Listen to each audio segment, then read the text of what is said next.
is a byproduct of getting kids to do the right things, okay? Voluntarily, with commitment and meaning, okay? That's where it starts.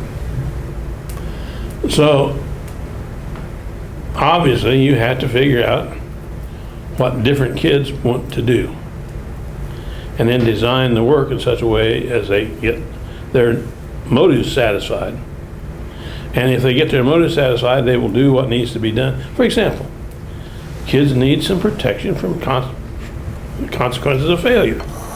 So if you got kids who, in this learning activity, have experienced nothing but failure, if you're going to get them to do the stuff they need to do in order to learn the stuff you want them to learn, you're going to have to be unusually attentive in that case to protecting that kid from the consequences of failure.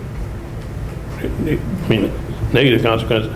On the other hand, if you've got a kid who seldom fails, you don't have to worry about that nearly as much.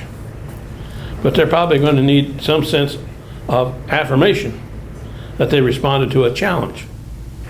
They want some feeling of, by golly, I did this.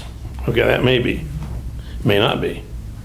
But you have to know the kids to know which things motivate them to do the stuff they need to do in order to learn the stuff we want them to learn. That means you need to know what they need to do in order to learn it. And then what their motives are, and so you differentiate. It's not the knowledge you differentiate on the basis of. It's the motives you differentiate on the basis of. And you know, too often we assume that all kids come to us with the same motives, or we say they're unmotivated. I've never met an unmotivated child. Some aren't not motivated to do what I want them to do, and they're motivated by other things, but they are motivated. I've never seen a child not being motivated.